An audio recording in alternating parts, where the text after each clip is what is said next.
ఓం శ్రీ మహాగణాధిపతయే నమ. ఓం శ్రీ మహాసరస్వత్యై నమ. ఓం శ్రీ గురుభ్యో నమ.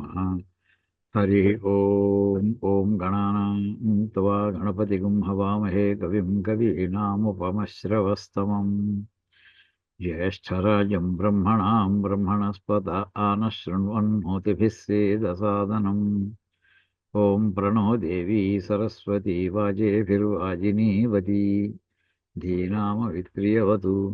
ఓం నారాయణం పద్మభువం వసిష్ఠం శక్తిం చ తత్పుత్రపరాశరం చ వ్యాసం శుకం గౌడపదం మహాంతం గోవిందయోగీంద్రమథాస్య శిష్యం శ్రీశంకరాచార్యమథాస్య పద్మపాదం చ హస్తామలకం చ శిష్యం తంత్రోటకం వార్తికకారమన్యానస్మద్గురూన్ సంతతమానతోస్మి.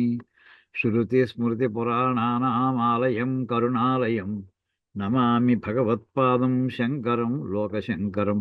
శంకరం శంకరాచార్యం కేశవం బాదరాయణం సూత్రభాష్యకృతౌ వందే భగవంతౌ పునః పునః. ఈశ్వరో గురురాత్మేతి మూర్తిభేద విభాగిని వ్యోమవద్వ్యాప్తదేహాయ దక్షిణామూర్తయే నమః.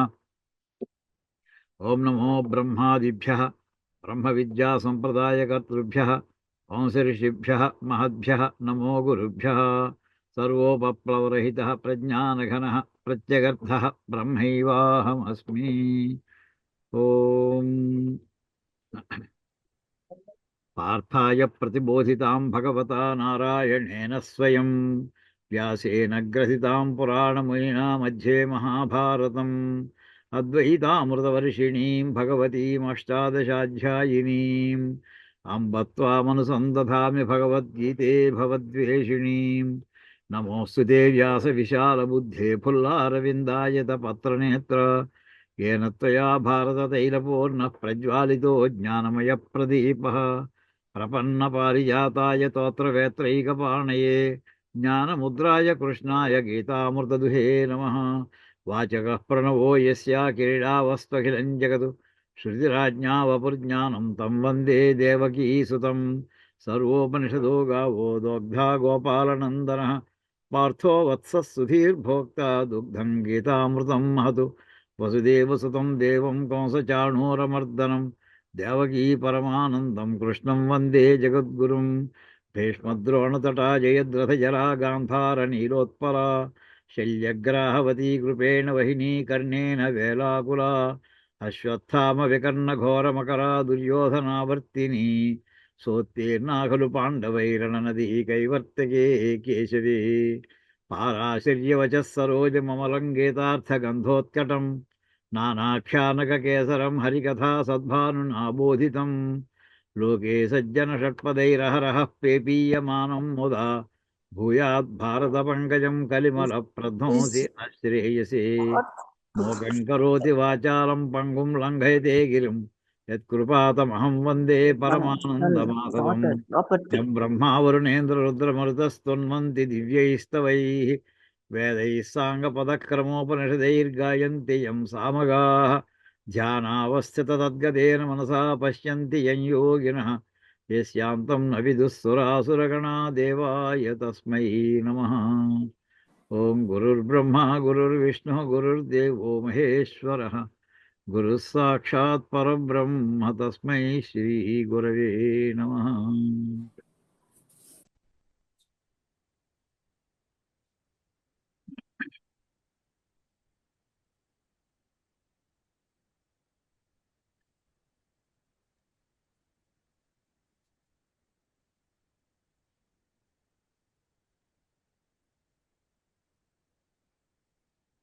మనం క్రిందటి తరగతిలో 36వ శ్లోకం చెప్పుకున్నాం.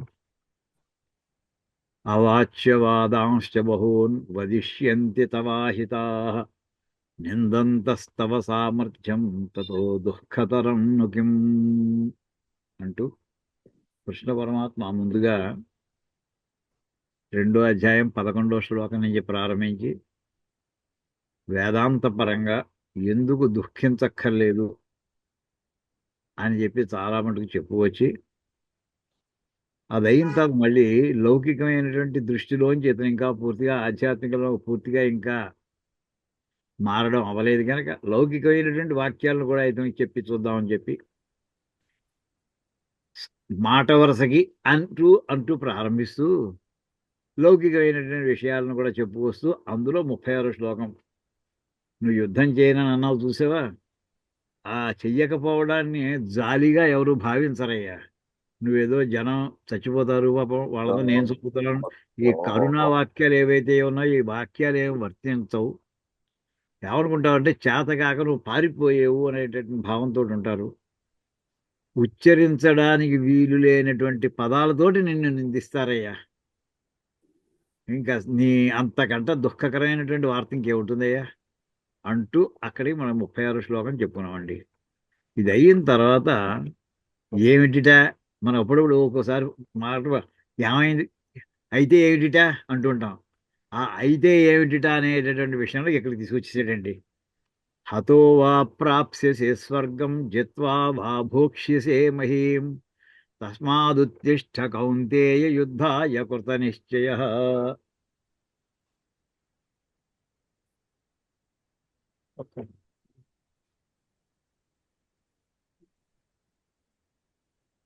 సార్ నేను తరగతిలో ఉన్నాను, తర్వాత మాట్లాడతాను.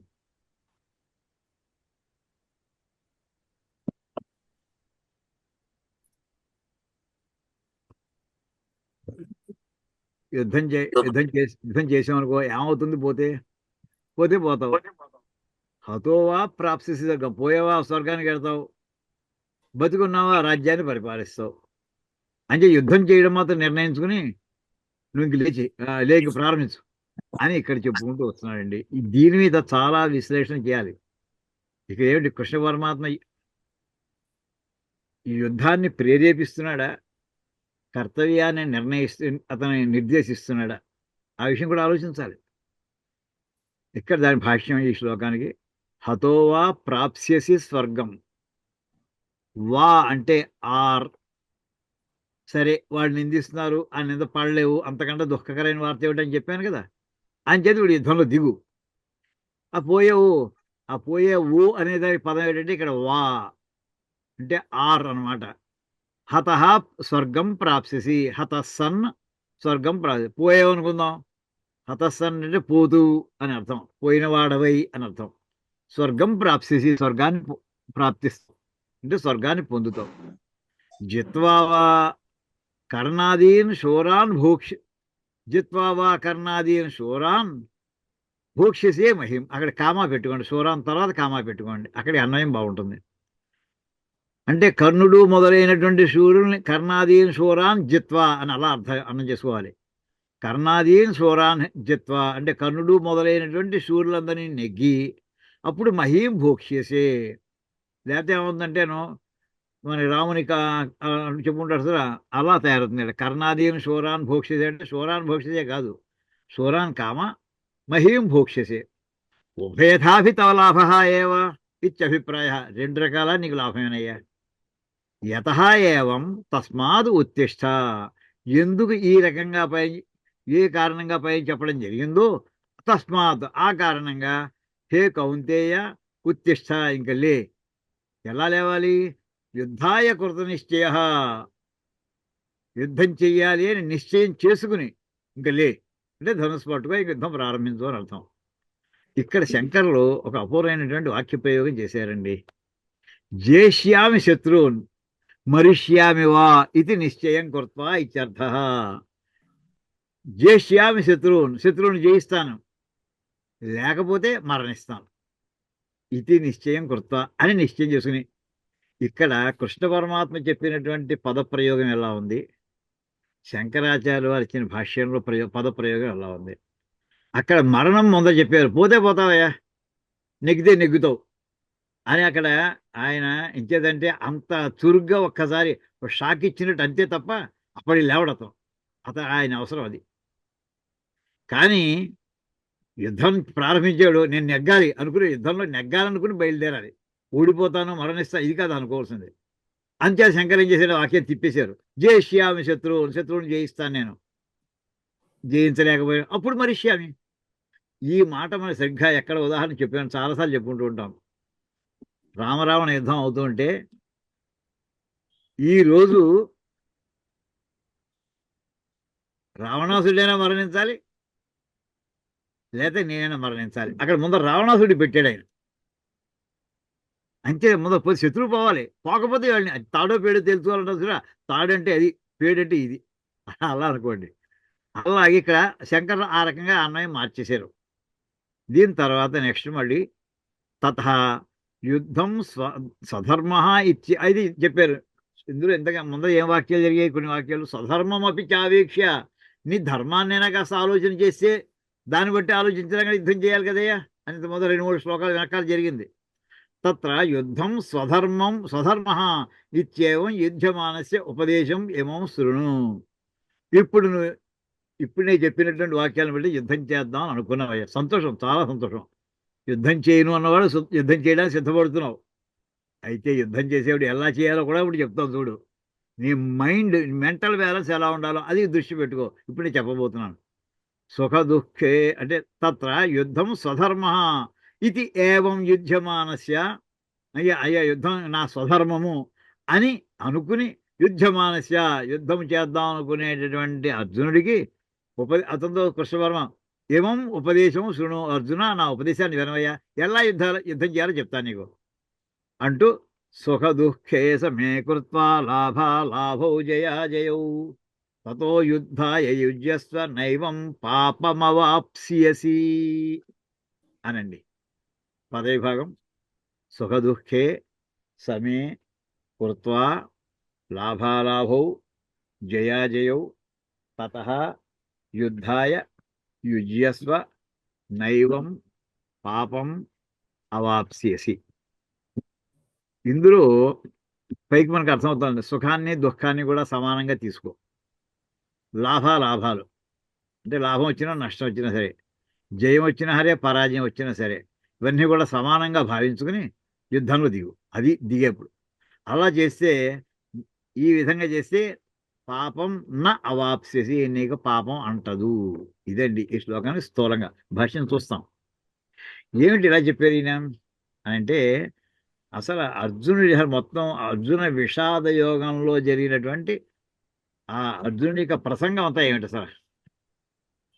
ఈ యుద్ధం కారకుడు నేను అవుతున్నాను, చంపినవాడిని నేను అవుతున్నాను, బంధువులు చంపుతున్నాను, వీళ్ళందరినీ చంపడం వల్ల జాయతీ వర్ణ సంకర, ఈ మొగాళ్ళందరూ పోతే ఇంకా ఆడాడు మిగిలిపోతారు, కొంతమంది మొగాడు ఉంటే ఇంకా వర్ణ సంకరం ప్రారంభమవుతుంది. దాంతో పితృదేవతలందరూ కూడా లుప్త పిండోదక క్రియ, వాళ్ళకి పిండ ప్రదానాలు చేసేవాళ్ళు ఉండరు. దాంతో ఈ మహాపాపం అంతా చుట్టుకుంటుందయ్యా అనేటటువంటి తాత్పర్యం దగ్గరికి తీసుకొచ్చాడండి అర్జునుడి యొక్క ఘోష. అది ఈ యుద్ధం ఎందుకు చేయనంటున్నాడు, నేను కారణం అవుతాను, వాళ్ళు నా వల్ల, ఇదంతా దీనికి వెనకాల విషాద యోగంలో చెప్పిందంటే ఇంత మహాఘోర పాపం అంటుకుంటుంది, ఆ ఘోర పాపం నాకు అంటకుండా ఉండాలని చెప్పి నేను యుద్ధం చేయను అంటున్నాను, అలా అర్థం తీసుకోవాలి. ఇప్పుడు అతని మనస్సులో ఏదైతే దృఢంగా నాటుకుపోయి ఉందో అది చెప్పండి. పాపం నీకు అంటుతుందని కదా, నీకు పాపం అంటదయ్యా. మరి యుద్ధం చేస్తే పాపం ఉంటుంది కాదు, యుద్ధం ఇలా చేస్తే నీకు పాపం అంటదు. ఎలా చేయాలి అది ఇందులో చెప్పుకొస్తున్నాడండి. ఇప్పుడు ఆ మాట చూద్దాం, దాని భాష్యం చూద్దాం. ఇక్కడ సుఖ దుఃఖే సమే కృత్వా, సుఖ దుఃఖం అంటే రాగద్వేషౌ అకృత్వా ఇత్యేతతు. ఇది సుఖ దుఃఖములు ఎప్పుడు వస్తాయంటే రాగము ద్వేషం, నాకు ఇది కావాలి అనేటటువంటి అనురాగం ఉంటే అది నువ్వు పొందినప్పుడు సుఖము లభిస్తుంది. ఇది నాకు కావాలి అనుకుని పొందనప్పుడు అప్పుడు ద్వేషంతో, ఇది లేదా నాకు ఇది అక్కర్లేదు నాకు వచ్చింది, అప్పుడు దుఃఖం వస్తుంది. లేక కావాలి అనుకున్నది పొందనప్పుడు దుఃఖం వస్తుంది. ఈ రకంగా సుఖ దుఃఖములకు కారణములు ఏమిటంటే రాగద్వేషములు తేల్చారండి. అంటే రాగం వల్ల అనురాగం, ఇది నాకు కావాలి అనే కోరికతోటి అది పాజిటివ్, అంటే మొత్తం 4 కాంబినేషన్స్ వస్తాయండి. ఈ రాగద్వేషములు సుఖ దుఃఖముల్లోకి వచ్చేప్పటికి చేయడం, పొందడం, పొందకపోవడం. రాగద్వేషములు పొందుట, పొందకపోవడం, ఇవి 2 అవి 2, 4 కాంబినేషన్స్ అండి. మ్యాథమెటిక్స్లో చెప్తే 0 0 0 1 1 0 1 1 అన్నట్టుగా ఇక్కడ వస్తాయి. ఏమిటంటే రాగం మొట్టమొదటి తీసుకోండి, నాకు ఇది కావాలి, దానికి 2 పాసిబిలిటీస్. కావాలనుకున్నది రావడం ఒకటి, రాకపోవడం. వచ్చింది అప్పుడు సుఖం కలుగుతుంది, రాలేదు కావాలనుకుని రాలేదు దుఃఖం కలుగుతుంది. ఇప్పుడు ద్వేషం, నాకు ఈ వస్తువు వద్దు అని అనుకున్నాను, దాంట్లో మళ్ళీ 2 రకాలు. వీడు వద్దనుకున్నది మాత్రం రావడం మానకపోవచ్చది. అప్పుడేమవుతుంది, అక్కర్లేదు అనుకున్నది కదా వచ్చింది, అప్పుడు దుఃఖం వస్తుంది. అక్కర్లేదు అనుకుని రాలేదు అనుకోండి, అప్పుడు సుఖం వస్తుంది. అంటే సుఖ దుఃఖములు వృత్తులకు రాగద్వేషములు సిద్ధించుట, దాన్ని బట్టి కాంబినేషన్ మొత్తం ఈ 4 వస్తాయండి ఇవి. ఇవి సమానంగా చేసుకుని తథా అదేవిధంగా లాభాలాభౌ జయాజయౌ చ సమౌ కృత్వా అన్నీ వచ్చినా సంతోషం, రాకపోయినా సంతోషం. అలాగా సమౌ కృత్వా ఆ రెండింటిని సమానంగా చేసి తతః యుద్ధాయ యుజ్యస్వ ఘటస్వ, అప్పుడు యుద్ధంలో సిద్ధం అవు, యుద్ధాన్ని ఘటించు అంటే యుద్ధం చెయ్యి. అలా చేస్తే నైవం యుద్ధం కుర్రని పదవిభాగం చేయండి ఇక్కడ. నా ప్లస్ ఏవం, ఏవం ఈ విధముగా యుద్ధం కుర్వన్ యుద్ధం చేస్తూ పాపమును ఈ నా పటు ఇక్కడ తగిలించండి. నైవంలో నా విడదీసి అది చివరికి పట్టండి, క్రియ దగ్గర పట్టండి. అప్పుడు మిగిలిపోయిందండి ఏవం. ఏవం అంటే ఈ విధముగా యుద్ధం చేస్తూ పాపమును పొందవు. ఇత్యేష ఉపదేశ ప్రాసంగిక. సందర్భం వచ్చింది కదా అని ఉపదేశం చేశాడు ఇక్కడ ఈ మాట అని అక్కడ తేల్చారండి. ఇప్పుడు అసలు ఈ పరమార్థ అసలు విషయం చెప్పదలుచుకుంది ఏమిటి అంటే, శ్రీకృష్ణ పరమాత్మ పాపం పోగొట్టుకోవడానికి మార్గం చెప్పాడనా, లేదా యుద్ధం చేయమని రక్త పిపాసతోటి చెప్పాడనా, ఏమిటి అసలు ఏందో అంతరార్థంలో వెళ్ళారండి. ముందర కొన్ని శ్లోకాలు పరమార్థం తత్వం చెప్పారా, ఇక్కడేమో యుద్ధం చేయమని చెప్తాడా, ఏమిటి ఇందుకు చెప్పదలుతుంది ఏమిటి అంటే, ఇక్కడ ఏమైంది, ఒకటి పరమార్థ విషయం అంటే అది జ్ఞానానికి సంబంధించింది, ఇదేమో యుద్ధం చెయ్యనేదేమో కర్మకు సంబంధించింది. నువ్వు పరమార్థ జ్ఞానాన్ని సంపాదించుకోవాలని మొదలు చెప్పాడు, ఇప్పుడు యుద్ధం చేయమని చెప్పి కర్మని చెబుతున్నాడు. అంటే కర్మను జ్ఞానమును కలిపి 2 రకాలు కూడా కలిపి చేయమని చెబుతున్నాడు అని ఒక అర్థం తీయచ్చు. దీని ఏమంటారంటే జ్ఞాన కర్మ సముచ్చయము అని ఒక మాట ఉందండి. అంటే జ్ఞానము కర్మము రెండిటిని కలిపి చేయుట.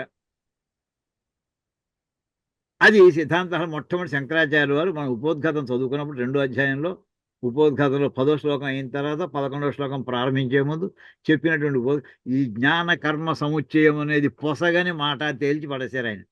జ్ఞానము కర్మము ఏకకాలంలో నడవవు అని అక్కడ ఘంటాఫలంగా చెప్పేశారు.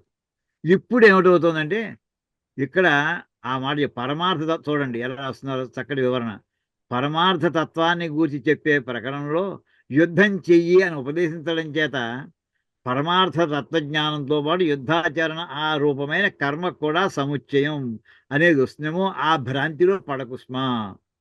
నువ్వు క్షత్రియుడు కావున యుద్ధం, అది నీ ధర్మం అని చెప్పాను అనే ప్రసంగంలో నేను ఈ మాటలు చెప్పాను అని అక్కడి కొంత చెప్పి ఇప్పుడు తర్వాత శ్లోకాన్ని ఈ శ్లోకం కొంచెం గంభీరమైన శ్లోకం అండి. 39వ శ్లోకం చాలా వివరంగా మనం చాలా ప్రక్రియల ద్వారా అర్థం చేసుకోవాలి. ఎంచేతంటే ఎంత జటిలమైందంటే సుప్రీంకోర్టులో ఆర్గ్యుమెంట్ అయ్యేప్పుడు అవతల పక్కన ఒక్కోసారి కౌంటర్ ఆర్గ్యుమెంట్ని ఎత్తుకుంటాడండి యువతల లాయరు. అంటే అవతల అపోనెంట్ చెప్పబోయే ఆర్గ్యుమెంట్ని చెప్పడం ప్రారంభిస్తాడు. అంటే ఏమిటి చెప్పవలసిన ఖండిస్తూ రావాలి. ఓసారి సుప్రీంకోర్టులో హైకోర్టులో అలా జరిగింది. ఆయన అసలు లాయర్ గారు ఓ కేసు టేకప్ చేశాడు. ఆయన టేకప్ చేసి తన వాది తరఫున చెప్పవలసిన మాట మర్చిపోయి అవతల పక్క ఆర్గ్యుమెంట్ రైట్ చేసి చెప్పుకుంటూ వెళ్ళిపోతున్నట్టండి. జడ్జి కంగారు పడ్డాడు. ఏమిటి ఇప్పుడు ఈయన ఎవరి తరఫున మాట్లాడుతున్నాడు, ఈయన అసలు ప్రభుత్వం తరఫున మాట్లాడుతున్నాడా వాది తరఫున? యాయా నువ్వేం మాట్లాడుతున్నావా అని అడిగేట జడ్జి. వెంటనే ఇదండి ఈ రకంగా అవతల వాళ్ళ వాదన ఉంటుందండి, ఇప్పుడు దానికి కాదని చెప్పుకొస్తాను చూడండి అని చెప్పి మార్చేసేట టక్కుని. అంటే ముందర చెప్పిందంతా కూడా అవతల వాళ్ళ వాదనని చెప్పేసి ఇప్పుడు ఈ వాదన తప్పు అని ఎలా ఉంటుందో అది ఇప్పుడు చెప్పుకుంటూ వస్తానండి అని ఇప్పుడు అలాంటి ఘట్టం ఇక్కడ ప్రారంభం అవబోతోందండి. ఏషా తే విహితా సాంఖ్యే బుద్ధిర్యోగే త్విమాంశృణు బుద్ధ్యా యుక్తో యయా పార్థ కర్మబంధం ప్రహాస్యసి. దీనికి ముందర ఉపోద్ఘాతం రాశారు, అది చూడండి. శోకమోహ అపనయనాయ లౌకిక న్యాయ స్వధర్మమపి చావేక్ష ఇత్యాద్యై శ్లోకై ఉక్తః నతు తాత్పర్యేణ. శోకమోహ అపనయనాయ, అపనయనము ఉపనయనము చెప్పానండి మీకు. ఉప అనే పదాల్లో అప అంటే తొలగించుట, ఉప అంటే దగ్గరికి తీసుకెళ్ళుట.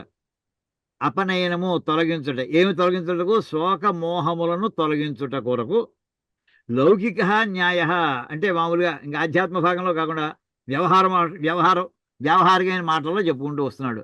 లౌకిక న్యాయ, వ్యావహారిక న్యాయం ఏంటి? స్వధర్మం అపి చావీక్ష, శ్లోకాలు ఏవైతే మనం చదువుకున్నామో ఇవన్నీ కూడా వ్యావహారికమైనటువంటి విషయాలు. అలాంటి స్వధర్మం అపి చావేక్ష ఇత్యాద్యై శ్లోకై, స్వధర్మం అపి చావేక్ష ఇది ఆద్యై, ఇలాంటి మొదలైన శ్లోకముల చేత ఇంతవరకు వివరం చెప్పబడింది. ఏం చెప్పబడింది? లౌకిక న్యాయ ఉక్త, వ్యావహారికమైనటువంటి విషయం చెప్పడం జరిగింది. నదు తాత్పర్యేణ, అది ఆయన కృష్ణ పరమాత్మ ఉద్దేశం అది కాదు అసలు. అంటే అవతల వాడికి ఇది ఇలా చెప్తే తప్ప వాడికి ముందర ఎక్కదని ముందర లౌకికమైన వ్యవహారాలు కూడా చెప్పారు. అంటే ఇక్కడ లౌకికంగా యుద్ధం చేయమని చెప్పడానికి వచ్చిందా భగవద్గీత అంతా? కాదే. పారమార్థి తత్వాన్ని, ఇది పరమార్థ వేదాంత శాస్త్రం, ఇది శాస్త్రం. భగవద్గీత అనేది కబుర్లు చెప్పుకున్నటువంటి విషయం కాదు ఇది. అంచేది ఇక్కడ విషయం ఏంటి? మరి తాత్పర్యం అన్నావు కదా, ఏమిటి తాత్పర్యం అసలు? పరమార్థ దర్శనంతో ఇహ ప్రకృతం. భగవద్గీతలో విషయం ఏంటంటే పారమార్థిక సత్యాన్ని దర్శింపచేయుట. పారమార్థిక సత్యం అంటే ఈ ఇంద్రియములకు, అంటే దేహానికి, ఇంద్రియాలకి, మనస్సుకి, బుద్ధికి అతీతమైనటువంటి ఏ ఆత్మ అయితే ఉన్నదో ఆ ఆత్మ గురించినటువంటి జ్ఞానమును ఆయన చెప్పుట, ఈయన అనుభూతి కలిగించుట, లేదా ఈయన అనుభూతి పొందుట, అది ఇక్కడ అసలు విషయం. ఇంద్రియములకు సంబంధించింది కాదు, దేహమును కాదు, ఇంద్రియములు కాదు, మనస్సు కాదు, బుద్ధి కాదు, ఇవన్నీ అతీతమైనటువంటి స్థాయి. అక్కడి తీసుకెళ్ళి వదిలిపెట్టాలని. యుద్ధం చేయమంటే శరీరంతో కూడినటువంటి పని, లోయర్ లెవెల్లో చేయమని చెప్పే పని కోసం కాదు అసలు భగవద్గీత. అలా తీసుకోండి, లెవెల్ డిఫరెన్స్ చూసుకోండి. ఇక్కడ ఇహ ప్రకృతం పరమార్థ దర్శనం, పరమమైనటువంటి అత్యున్నతమైనటువంటి విషయములు తెలుసుకుంటే ఇక్కడ ప్రస్తుతం విషయం. తచ్చ ఉక్తం ఉపసంహ్రియతే, ఆ చెప్పినటువంటి దాన్ని ఇక్కడ ఉపసంహారం చేస్తున్నాడయ్యా. ఏషా తేభిహిత ఇది ఆ కింద శ్లోకంలో చెప్పబోతున్నాడు. ఇది శాస్త్ర విషయ విభాగ దర్శనాయ. అంటే ఈ మాట ఎందుకు చెప్తున్నాడయ్యా అంటే కర్మయోగం గురించి అదొక భాగం, పార్ట్ 1 అది. జ్ఞాన భాగము రెండో పార్ట్ ఇది. ఇది రెండింటినీ తేడా చూపించడం కోసం ఈ పైన అన్ని వాక్యాలు అన్ని రకాలుగా చెప్పడం జరిగిందయ్యా. తెలియాలి కదా మరి, ఏ శాస్త్రం చదువుకున్నా ఏ శాస్త్రం చదవలేదు, ఏ విభాగం చదివాం ఏ విభాగం చదవలేదు, దానికి దీనికి తేడా ఏమిటి, కంపేర్ అండ్ కాంట్రాస్ట్, ఇవన్నీ చిన్నప్పటి నుంచి మనం చదువుతూనే ఉన్నాం. ఆ రకంగా ఈ శాస్త్రంలో జ్ఞానం విజ్ఞానం ప్రదర్శన కోసం ఇంతవరకు చెప్పడం జరిగింది. ఇది శాస్త్ర ఇహి దర్శితే పునః శాస్త్ర విషయ విభాగే ఉపనిషత్. ఇక్కడ శాస్త్ర విషయ విభాగే దర్శితే, ఇప్పుడు రెండు శాస్త్రములు, కర్మశాస్త్రము, జ్ఞానశాస్త్రం, ఈ రెండిటిలోని విషయాలు అవి. ఈ విభాగం రెండింటిని విడతీసేసాడు. ఇది పైన చెప్పినటువంటి విధంగా ఇది కూడా చెప్పడం జరిగిపోయింది. ఈ రకంగా చెప్పినటువంటి విషయం అంతా దర్శితే చూపించబడినది అవుతూ ఉండగా, అంటే చెప్పడం అయిన తర్వాత అక్కడ ఈ మాట పూర్వం కూడా చెప్పడం జరిగింది. 3వ అధ్యాయంలో చెప్పబోతున్నాడు కూడా. జ్ఞానయోగేన సాంఖ్యానాం కర్మయోగేన యోగినాం. ఇది నిష్ఠాద్వయ విషయం శాస్త్రం సుఖం ప్రవర్తిష్యతే.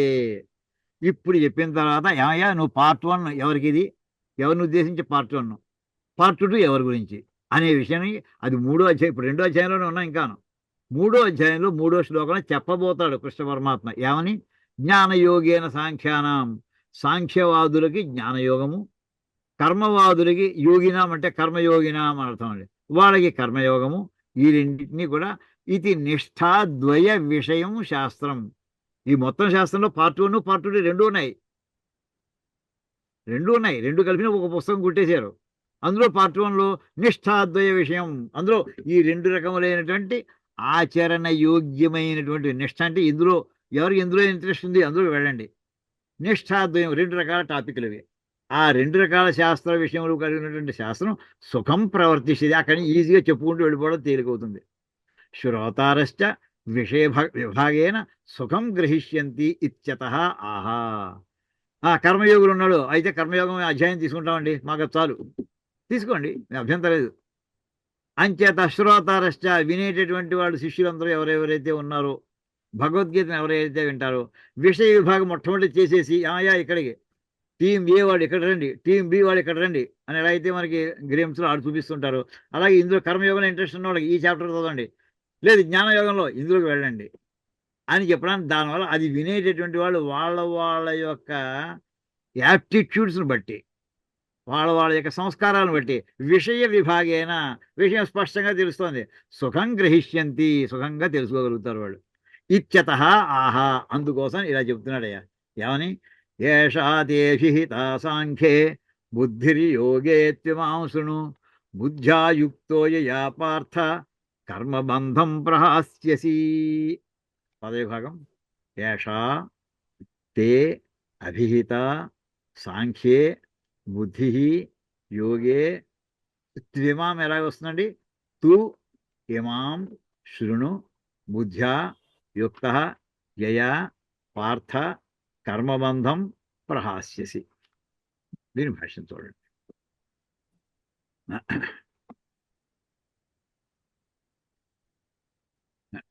ఏష అంటే ఇది. ఏ తుభ్యం అభిహిత ఉక్త. ఇదయ్యా నేను నీకు చెప్పింది. ఇది శంకర్ ఇది ఇది ఏం చెప్పా, విషయం అంతా చెప్పి ఇది నేను చెప్పానంటే బాగుంటుంది కానీ ముందరే. కానీ శంకరుల యొక్క భాష్య రచన విధానం చెప్పామండి. శ్లోకంలో పదాలు ఏ ఆర్డర్లో ఉన్నాయో, ఏ వరుసలో ఉన్నాయో ఆ వరుసలో వాటికి అర్థం చెప్పుకుంటూ వెళ్ళిపోతారు. అన్నయం చివరికి చెప్తారు.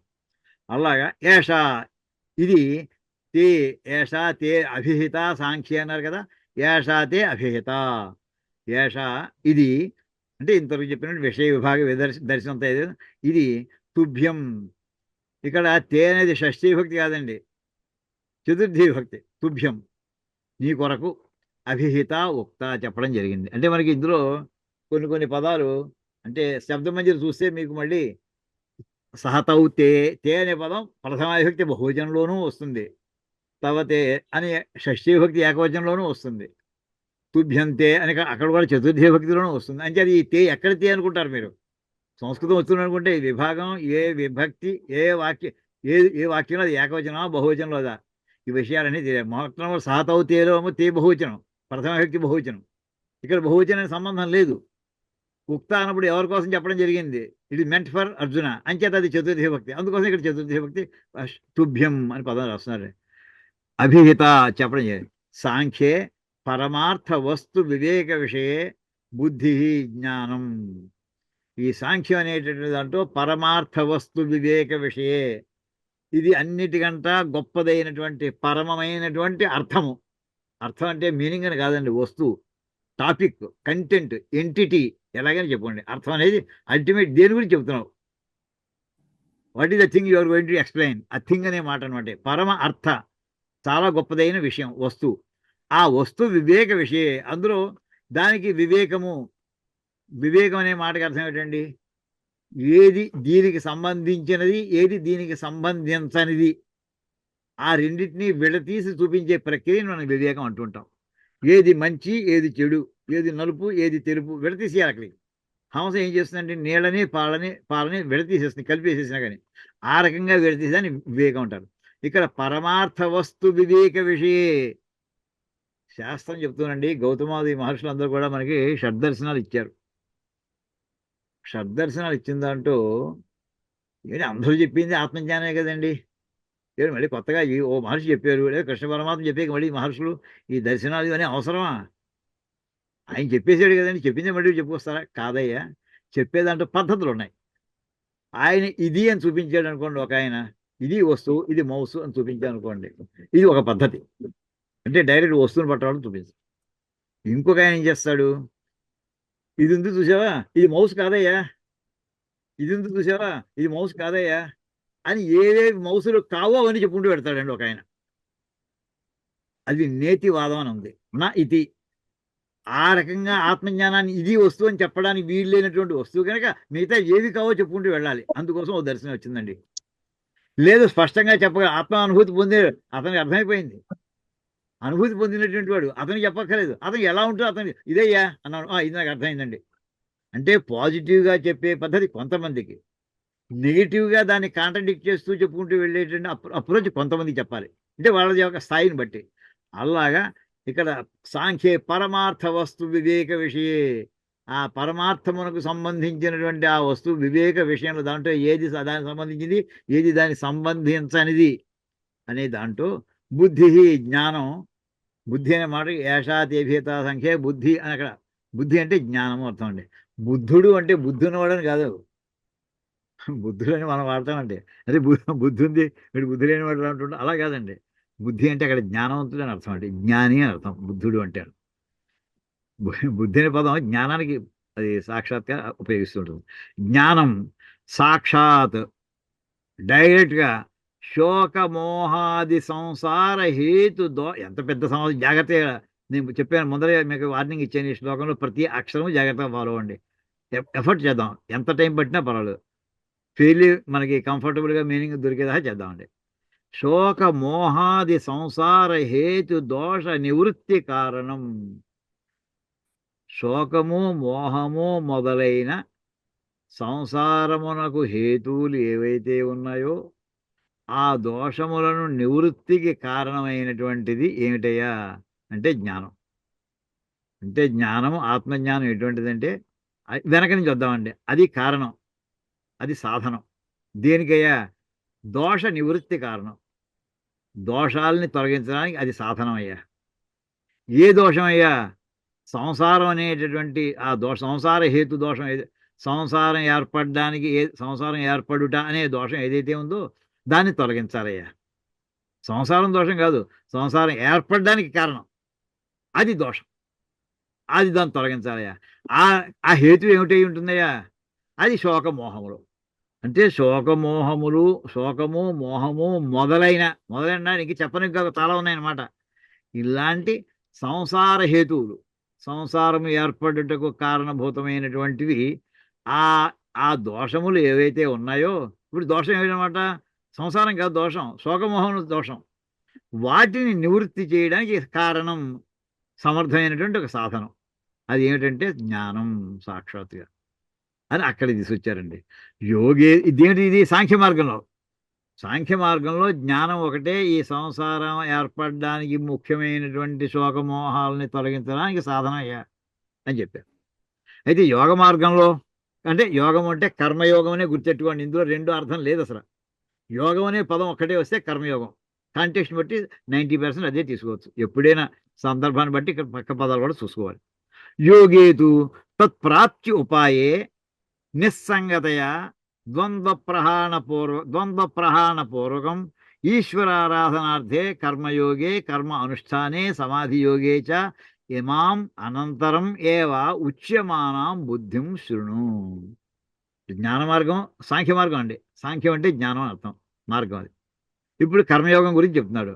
తత్ప్రాప్తి ఉపాయే, కర్మను అనుష్ఠించుట, ఆ అనుష్ఠిస్తే ఏదో ఫలం ఏదో వస్తుంది. ఆ కర్మయోగమును అనుష్ఠించడం వల్ల లభించే ఫలము ఏదో ధ్యేయం పెట్టుకుంటాం అనేక రకాలు. నాకు చదువుకున్న విద్యార్థులకు నాకు నెంబర్ 1 ర్యాంక్ రావాలి, అది వాడికి ఏమిటంటే అది ప్రాప్తి, వాడికి కావాలనుకున్నది. దానికి ఉపాయం ఏంటి? హార్డ్ వర్క్ చేయడం, మంచి ట్యూటర్ని పెట్టుకోవడం, మంచి పుస్తకాలు సంపాదించుకోవడం, చాలా శ్రమ చేయడం, సాధన చేయడం, ఇవన్నీ ఉపాయాలు. అలాగా యోగేతు అంటే యోగ మార్గంలో, కర్మయోగ మార్గంలో ఏదైతే ధ్యేయాన్ని పెట్టుకుంటామో ఆ ధ్యేయం, అనేక మంది సంతానం లేదు, సంతానం కావాలి, ఎట్లా సత్సంతానం కావాలి, అందులో కూడా పుత్ర సత్సంతానం కావాలి, ఇంకా రకరకాల లెవెల్స్. అలాగే దానికి ఉపాయం ఏంటి? పుత్రకామేషి చెయ్యి. అక్కడ జరిగింది అది దశరథ మహారాజుకి.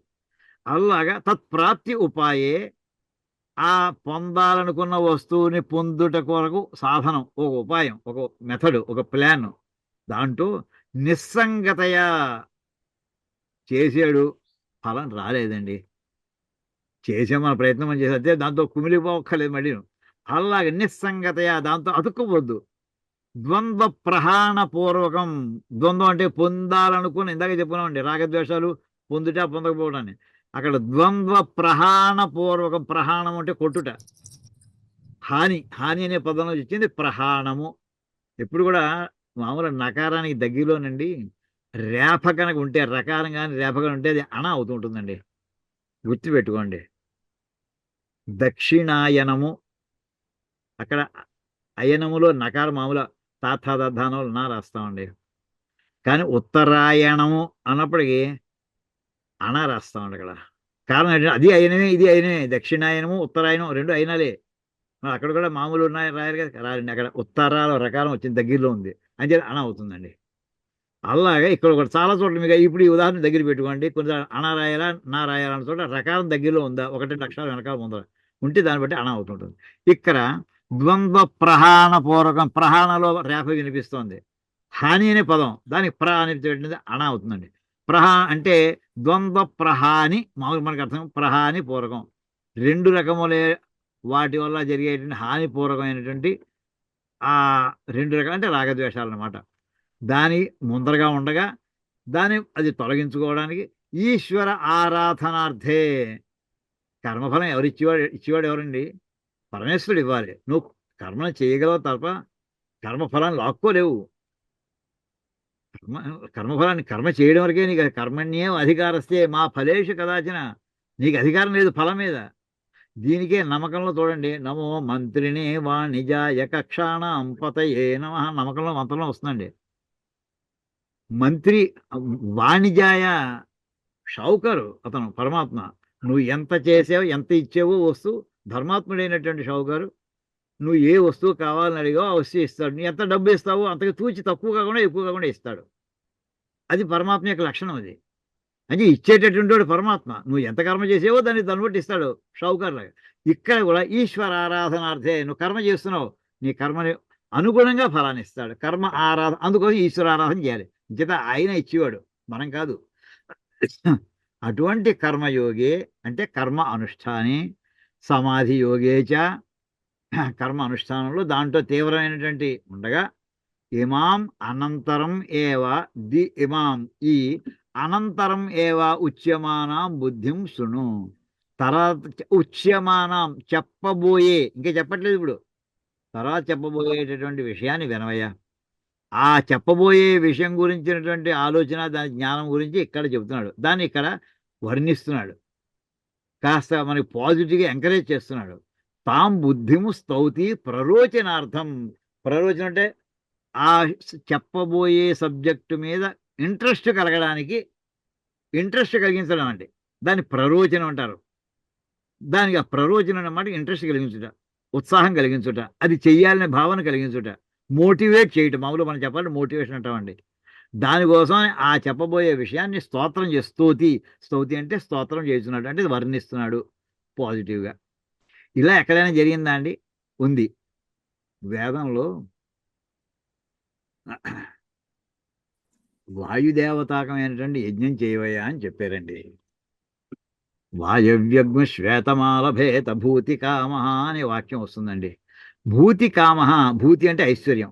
ఐశ్వర్యం కావాలనుకునేవాడు అయంవ్యం శ్వేతం ఆలభేత, వాయుదేవతాకమైనటువంటి యజ్ఞమును చెయ్యాలి అని అన్నాడండి.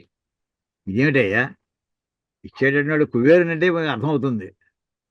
ఇచ్చేదంటే డబ్బుకి అతను ఇచ్చాడు. నాకు కావాల్సిన ఐశ్వర్యం. ఐశ్వర్యం ఎవరి దగ్గర వాడిని అడిగితే వాడు ఇస్తాడు తప్ప ఐశ్వర్యం లేని వాడి దగ్గర నాకు డబ్బులు ఇవ్వమంటే వాడు ఇస్తాడా? దీని మీదే మనకి శబ్దమంజరిలో కూడానండి సమాస కుసుమావళి అని ఉంటుంది చివరిని. ఇవన్నీ మంచి మంచి శ్లోకాలు. అక్కడ ఆయన ప్రార్థన శ్లోకం చేస్తాడండి. మన శబ్దమంజరిలో సమాస కుసుమావళిని చివరి భాగంలో చూడండి.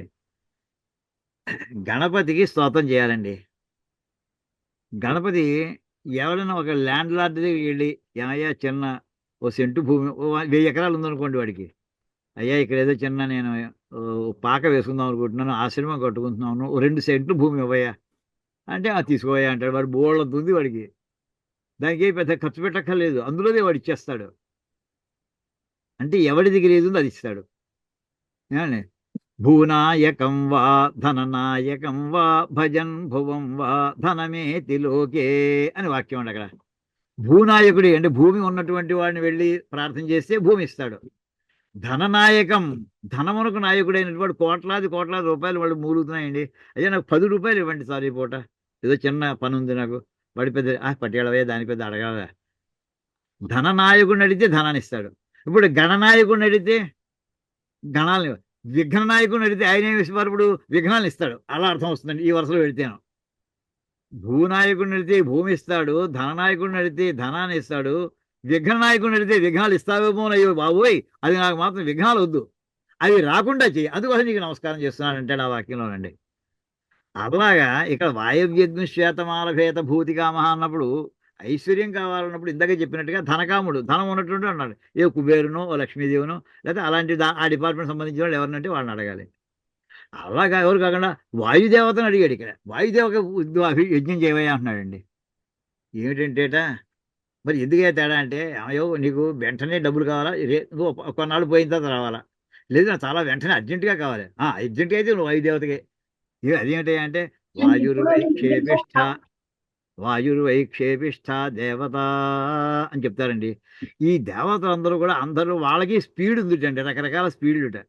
మెల్లగా ఇచ్చేవాడు కొంతమంది, ఓ మోస్తరు స్పీడ్లో ఇచ్చేవాడు కొంతమంది, ఇన్స్టెంట్గా తత్కాలం ఇచ్చేసేవాడు కొంతమంది.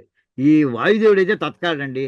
వాయువు మహా వేగవంతుడు కనుక, ఆయన కనుక అనుగ్రహం కలిగిందో ఎంత పరిగెట్టుకుంటూ వాయు వేగంతో వచ్చి డబ్బులు ఇచ్చేస్తాటండి అని అక్కడ చెప్తాడండి. ఆ రకంగా చేసేవాడు. ఇప్పుడు అక్కడ చెప్పింది ఏంటంటే, ఇప్పుడు ఈ వాక్యం ఏదైతే ఉందో వేదంలో వాక్యం, అది మంత్రం అంటావా అని అడిగాడండి. వాయువు దేవతగా ఇస్తావు అని చెప్పిన వాక్యం ఉంది కదా, వాయుర్వై క్షేపిష్ఠ దేవత, వాయువు చాలా వేగము కలిగిన దేవత అనే వాక్యం ఉంది. వేదం మన అభిప్రాయం ఏంటండి, వేదం నిండా అన్ని మంత్రవాక్యాలే ఉంటాయి అని అనుకుంటున్నాం. ఇందులో మంత్రం ఏముందయ్యా, వేదం వాయుదేవుని వర్ణిస్తున్నాం అంతే, అది మంత్రం ఏంటి నాకు. అది మనకి ధియోయోన ప్రచోదయాత్రగా వాయుదేవతని అనుగ్రహించుగాక అనే వాక్యం లేదు. వాయువు చాలా వేగవంతుడైన దేవుడు, అది వాక్యం. అక్కడ చెప్పే దాన్ని ఏమంటారంటే అర్థవాద వాక్యం అని చెప్పారండి. అసలు మంత్రాలు కొన్ని ఉండగా దాని సపోర్టింగ్ సెంటెన్స్లు కొన్ని ఉంటాయి. ఈ సపోర్టింగ్ సెంటెన్స్ ఏమంటారంటే అర్థవాద. ఇప్పుడు చిన్నపిల్లలకి మందు తాగించాలనుకోండి, వాడు మారాన్ చేస్తుంటాడు, అస్సలు తాగడు. ఒరే ఈ మందు తాగేసాడు, సాయంకాలం సినిమాకి తీసుకెడతాను రా, వాడికి ఇష్టం ఏదో మాట అనండి, వెంటనే తాగేస్తాడు వాడు. ఇప్పుడు నిజంగా సాయంకాలం మీరు తీసుకెళ్ళారో తీసుకెళ్ళలేదా, అప్పుడు ఆ క్షణంలో ఆ మాట మీరు అనుకున్న పనికి అది ఉపోద్బలం చేస్తుందా లేదా, చేస్తుంది. అక్కడ సత్యవాదం అసత్యవాదం క్వశ్చన్ కాదండి, అక్కడ చేయగలుగుతున్న పని గబగబా ఎట్లా చేస్తుందా లేదా, అలాగా ఉన్నటువంటిలో ఇక్కడ స్తౌతి, అందుకోసం చెప్తున్నాను. అది స్తోత్రం చేయుట, ఇవన్నీ కూడా అర్థవాద వాక్యాలండి. స్తౌతి దేనికోసం, ప్రరోచనార్థం, మోటివేట్ చేయడం కోసం. ఏమని అంటే, బుద్ధ్యా యయా యోగ విషయయా యుక్త, ఏ యోగ విషయంతో అయితే కూడి ఉంటాడో, హే పార్థ, కర్మబంధం కర్మైవ ధర్మ అధర్మాఖ్య కర్మబంధ బంధ తం ప్రహాస్యసి. హే అర్జున, నువ్వు ఈ ధర్మము అధర్మము అనేటటువంటి ఆ రెండే నీకు కర్మబంధం అంటేనయ్యా. కర్మపాశంలో చిక్కుకున్నాం, కర్మబంధంలో చిక్కుకున్నాం అని అందరం అంటుంటాం. ఏమిటంటే ధర్మము అధర్మము అనే, కర్మ చేయడం కొన్నిట్లో ధర్మం అవుతుంది, కొన్ని కర్మలు చేసి అధర్మం అవుతుంది. ఈ ధర్మం పరమైనటువంటి కర్మలను చేయుట, అధర్మపరమైన కర్మలను చేయుట, ఈ రెండు చేస్తుంటే నువ్వు ధర్మమునకు అధర్మము చేత కట్టబడి ఉన్నావయ్యా. చేసిన ఏ పని కూడా, చేసిన కర్మం ఏది చెడని పదార్థము అంచేత నువ్వు చేసిన దానికి పుణ్యం రావాలి, పాపం వస్తాయి, ఆ రెండు పట్టుకుంటాయ్యా నిన్ను. ఆ రెండింటిలో బంధించబడి ఉంటావయ్యా, బందీ అయ్యా. అదే ఆ కర్మబంధం. నువ్వు ఒక పని చేసేవు, ఆ పని ధర్మమైందైనా కావచ్చు, అధర్మమైందైనా కావచ్చు, దాని ప్రపోర్షనెట్గా పుణ్యము పాపము వస్తాయి. దానివల్ల అది అనుభవించి తీరాలి, అది ఒక బంధం లాంటిది అని. ఇక్కడ చేసినటువంటి కర్మకి అక్కడ నువ్వు ఫలాన్ని అనుభవించవలసింది. దీన్ని ఏమంటారంటే కర్మబంధం అంటారయ్యా. దాన్ని తం ప్రహాస్యసి, ఈశ్వర ప్రసాద నిమిత్త జ్ఞాన ప్రాప్తే. అది ఎలా విడిపించుకోగలం అంటే, ఆ బందీత్వం అంటే తాడిచ్చి కట్టేసినట్టే, అరెస్ట్ చేసినట్టు, డిటైన్ చేసేసినట్టు, ఏదో కట్టేసి ఆ కట్టు ఎలా విడిపించుకోగలం అంటే ఈశ్వర ప్రసాద, ఈశ్వరానుగ్రహం అది లభిస్తే మాత్రం దాంతో ఈశ్వర ప్రసాద నిమిత్త, ఆ ఈశ్వరానుగ్రహం చేత నీకు జ్ఞానం కలుగుతుందయ్యా. ఆ జ్ఞానం కలిగినప్పుడు ఈ కర్మబంధం పోతుందయ్యా. ఇది అభిప్రాయ అని చెప్పి దీనికి ఇది భాష్యం రాశారండి. ఇప్పుడు ఇందులో ఎన్ని రకాల పదాలు వాడారో చూడండి. అసలు సాంఖ్యం అనే పదం వాడుతున్నారు, యోగం అనే పదం వాడుతున్నారు. ఇందాక చెప్పినటువంటి పెద్ద సమాసం వేసేసారు. సాక్షాత్ అనేది శోకమోహాది సంసార హేతు దోష నివృత్తి కారణం పెద్ద సమాసమే వేసేసారు. ఇది కాకుండా కర్మ ప్రరోచనం చెప్పారు. కర్మ ధర్మ అధర్మములు, కర్మబంధము విడిపించుకున్నట, ఈశ్వరు, ఇవన్నీ చూస్తే కొంచెం గందరగోళం చేసేసినట్టు కనిపిస్తుందండి మామూలుగా. ఏమండి, దీన్ని మనం చిన్న చిన్న పదాలతోటి స్ప్లిట్ చేసి చేయడం కోసం చిన్న ఒక డయాగ్రామ్ కింద ఒకటి వేసాను, అది చూపిస్తాను మీకు. దాంట్లో ట్రై చేద్దామండి. ఇప్పుడు చూడండి సార్ ఎలా చేసుకుంటుందో. మొట్టమొదటి మనకి సంసారం ఎలా ఏర్పడుతుంది అంటే, శోక మోహాదుల వల్ల సంసారం ఏర్పడుతుంది. ఇదే కదా మనకి ఈ భగవద్గీత 2వ అధ్యాయంలో మనకి భాష్యం 11వ శ్లోకం ముందర రాసినటువంటి భూమిక ఏదైతే ఉందో, మొట్టమొదటి దీంతోటే ప్రారంభం, శోకమోహంలోనే ప్రారంభించారు శంకరాచార్యులు వారు. అంటే ఈ శోకమోహములు ఉండడం వల్ల ఆ ఏడుపుతోటి లేదా మోహం అంటే కాన్సిక్వెన్సెస్ ఆలోచించకుండా ఒక పనిని చేయడం, అది మోహం. దీనివల్ల ఏమవుతుంది, దీని ఫలితం నెగిటివ్ అవుతుందా, నాకు అక్కర్లేదంటే అవ్వాల్సిందే అంతే మొండిగా కూర్చుని చేస్తే దానివల్ల డిసాస్ట్రస్ రిజల్ట్స్ కూడా రావచ్చు. అది మోహం. ఆ వచ్చిన తర్వాత ఇంక ఏడుస్తూ కూర్చోవడం, అది శోకం. అది పోవడం కోసం మళ్ళీ ఇంకోటి చేస్తూ ఉండడం, లేదా ఒక స్టెప్ వేసినాక దాన్ని సపోర్టింగ్గా మళ్ళీ రెండో స్టెప్ ఇంకా కూరుకుపోతూ ఉండడం. అల్టిమేట్లీ వీడు చేసేటటువంటి కర్మల యొక్క లోతు పెరిగిపోతూ ఉంటుందండి. సో అల్టిమేట్ సింపుల్గా చెప్పాలంటే శోక మోహాదుల వలన సంసారం ఏర్పడుతుంది. దీనికి ఆపోజిట్ ఎలా పోతుందని అన్నారంటే, ఇప్పుడు ఆ సంసారం పోవాలంటే నీకు అల్టిమేట్లీ నీకు ఎప్పుడైతే సాంఖ్య జ్ఞాన ప్రాప్తి కలుగుతుందో, మనకి పొందవలసిన అల్టిమేట్ ఇదండి, సాంఖ్య జ్ఞాన ప్రాప్తి పోవాలండి. అది ఏం చేస్తుందంటే ఇందాక దోష ప్రహాణం చెప్పుకున్నా సరే, దానివల్ల ఆ శోక జ్ఞానం సాంఖ్య జ్ఞానం కలిగినప్పుడు శోకమోహములు నివృత్తి అవుతాయండి.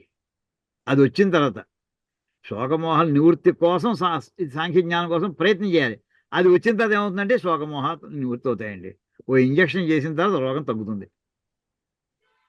ఆ రోగం వచ్చినప్పుడు దాని ఇంజక్షన్ కోసం పెడతాం, అల్టిమేట్ తీసుకున్నాం, అప్పుడు డిసీజ్ క్యూరింగ్ అవుతుంది.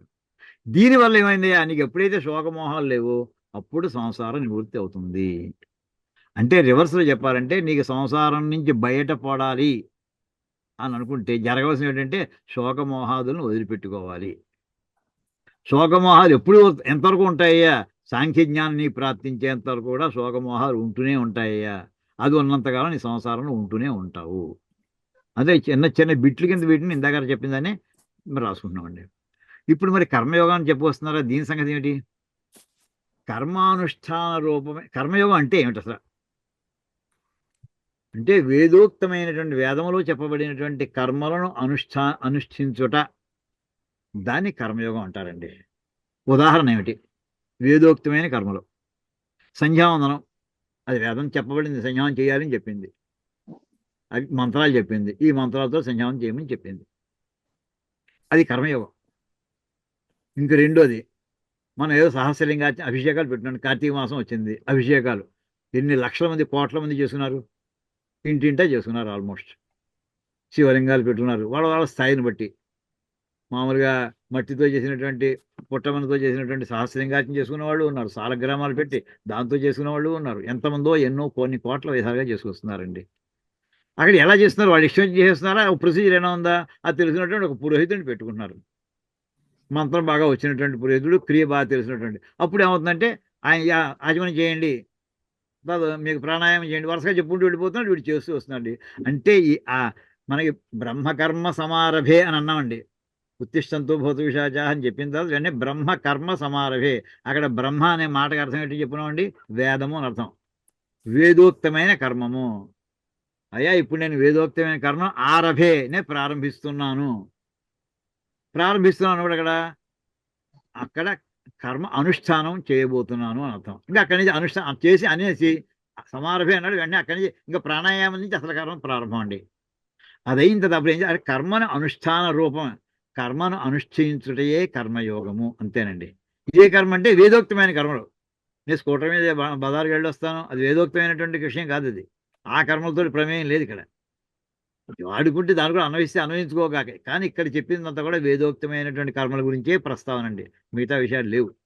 వేదం అంటే వేదంతో దాంతో సమాన, ఆల్మోస్ట్ సమాన స్థాయి ఇచ్చినటువంటి స్మృతులు చెప్పినటువంటి, పురాణాలు చెప్పినటువంటి, ఇవన్నీ కూడా ధర్మవాక్యాలు ఎక్కడైతే మహర్షులు చెప్పారో, మహానుభావులు చెప్పారో, అవన్నీ కూడా మనకి యోగ్యమైనటువంటి వేదోక్త కర్మల కిందే లెక్కకు వస్తాయి. ఇది వేదంలో ఈ వాక్యం ఎక్కడ చూపించాలని అక్కర్లేదు, పెద్దలు చెప్పారని మాటే అది వేదం చేత అంగీకరించబడిన మాట అది.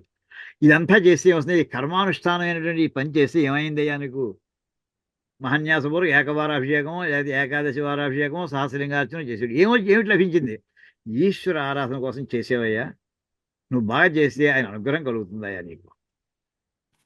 ఈశ్వర ఆరాధన వల్ల ఆ ఈశ్వరుని అనుగ్రహం లభిస్తుంది, అనేక రకాల రూపాలండి.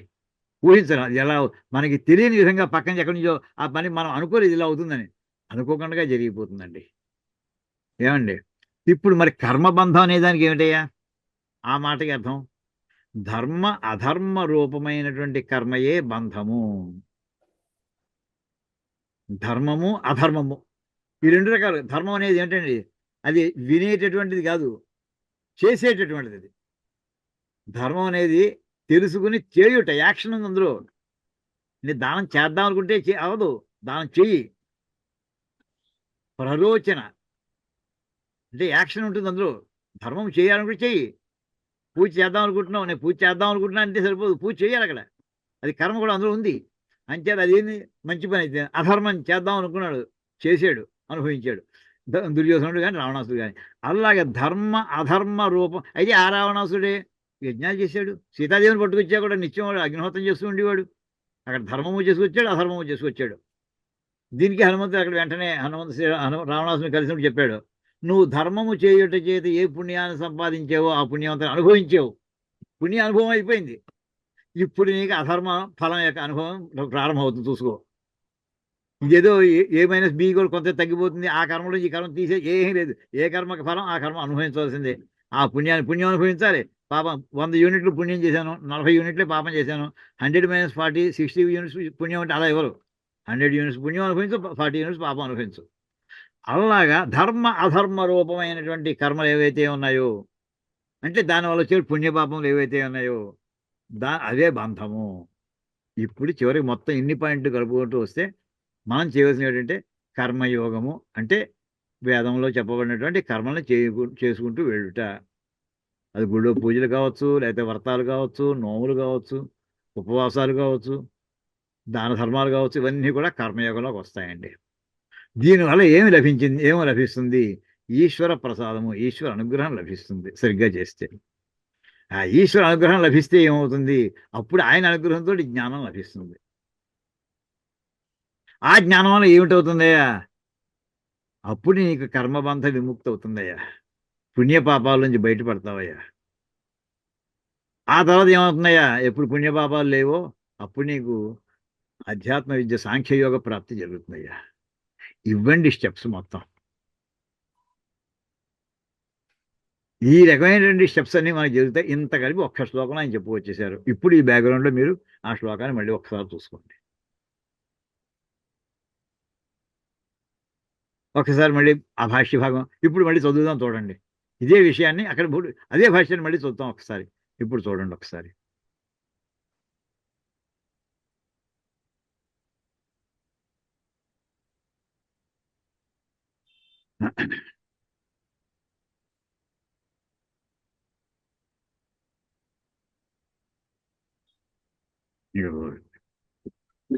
ఏషా తే తుభ్యం అభిహిత ఉక్త సాంఖ్యే పరమార్థ వస్తు వివేక విషయే బుద్ధి జ్ఞానం సాక్షాత్ శోకమోహాది సంసార హేతు దోష నివృత్తి కారణం యోగేతు తత్ప్రాప్తి ఉపాయే నిస్సంగతయా. అంటే ఎలా చేయాలో చెప్పొస్తానండి. కర్మయోగం ఎలా చేయాలో నిస్సంగత్వంతో చేయాలి. ద్వంద్వ ప్రహాణ పూర్వకం అంటే సుఖ దుఃఖాలు సమయం అన్నీ కూడా జయాపజయాలు అన్నీ కూడా సమానంగా తీసుకొని దాన్ని ద్వంద్వ ప్రహాణ పూర్వకంగా ఈశ్వర ఆరాధనార్థే ఈశ్వరుని యొక్క అనుగ్రహమును పొందుట కొరకు కర్మయోగే కర్మ అనుష్ఠానే సమాధి యోగేచ కర్మ అనుష్ఠానంలో సమాధి యోగేచ సమాధి స్థితిలో వెళ్ళినప్పుడు కూడా ఇమాం అనంతరం ఏవ ఉచ్యమానాం బుద్ధిం శృణు. ఇప్పుడు చెప్పబోయేటటువంటి విషయాన్ని వినవయ్యా. తాం బుద్ధిము స్తౌతి ప్రరోచనార్థం. ఆ విషయాన్ని ఇంకా వివరంగా చెప్తున్నాడు.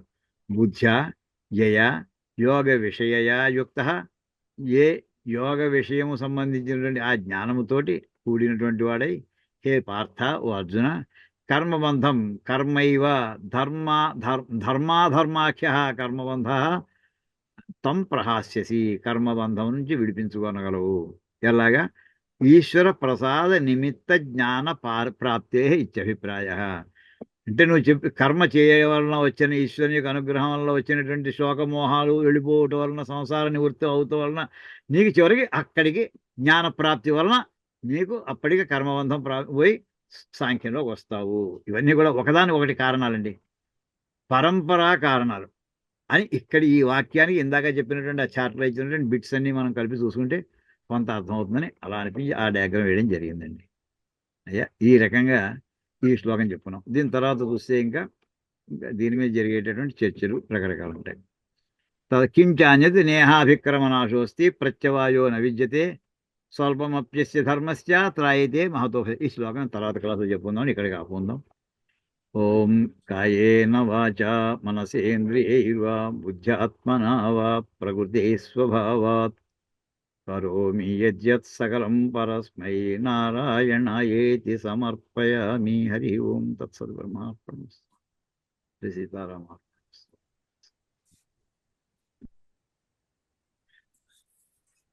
అయ్యా సుబ్రహ్మణ్యం గారు, బద్రీనాథ్ గారు, మనం ఈ చెప్పుకున్నటువంటి దాన్ని ఒక్కటి రెండు సంస్కృత వాక్యాల్లో చెప్పుకోవాలని కూడా అనుకున్నాం ప్రయత్నం చేయమని. తర్వాత వారిని చేస్తామని కొంతమంది ఆ వేళకి దాటేశారు. కింద 2 వారాలు కూడా నేను ఆ టాపిక్ కొంచెం సీరియస్గా ఉండడంతో దాని మీద ఎక్కువ దృష్టి పెట్టలేదు, కానీ విషయం గుర్తు ఉన్నది.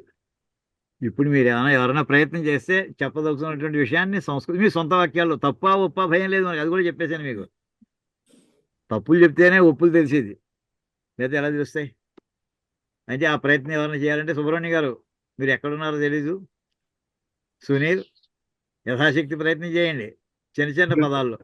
గురువు గారు గీతలోంచే సమాధానం చెప్దాం అనుకుంటున్నానండి. చెప్పు. తథైవ జ్ఞానయోగేన సాంఖ్యానాం కర్మయోగేన యోగినాం. కిం భవతి? అది జ్ఞానయోగేన కిం భవతి? అంటే యోగినాం కర్మయోగేన కిం భవతి? కానీ అలా అది అనుకున్నప్పటికీ అక్కడ ఒక డౌట్ వస్తుందండి.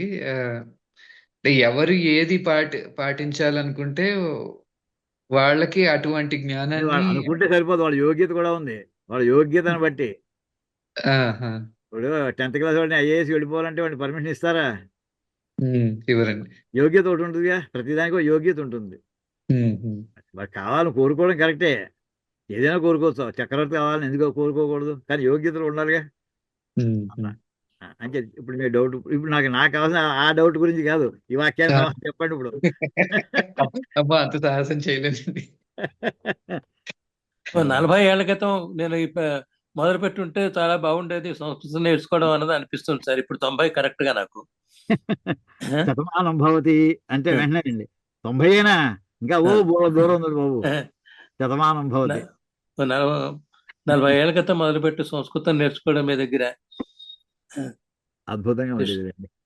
ఈ పాటకి ఏం పర్వాలేదు సార్, మీరు పండిపోయే సార్. మాకు బోధకులు మీరే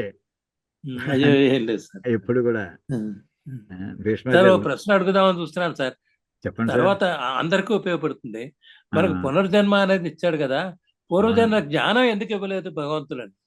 అది ఇస్తే గందరగోళం ఉండవు. ఇంకేదంటే లిమిటెడ్. అది కాదు, నాకు ఒక మాట చెప్తాను. అది ఇస్తే నిజంగా ఈ ప్రశ్న గందరగోళం అవుతుందండి. ఎంత గందరగోళం అంటే ఇప్పుడు మనకి ఈ జనంలో ఒక తల్లి తండ్రి ఉంటారు కూడా ఎక్కడున్నారు ఏమిటి ఇంకా చెప్పడానికి వీళ్ళు అనేక రకాలైనటువంటి పూర్వక జన్మకు సంబంధించినటువంటి ఉంటాయి. అది కాదు, అలాంటి తీసేసి అలాంటి బంధుత్వానికి దానికి సంబంధించినటువంటి తీసేసి లిమిటెడ్ గా అట్లీస్ట్ పలానా పుస్తకాలు చదివాం, పలానా దగ్గరికి వెళ్తే మనకి అలాంటి జ్ఞానం మనకి ఇస్తే అది ఇచ్చాడండి. 6వ అధ్యాయంలో జ్ఞానానికి సంబంధించి జ్ఞాన సంబంధం ఆఖరి శ్లోకం అండి. 6వ అధ్యాయంలో ఆఖరి శ్లోకం తీసుకున్నాను సార్.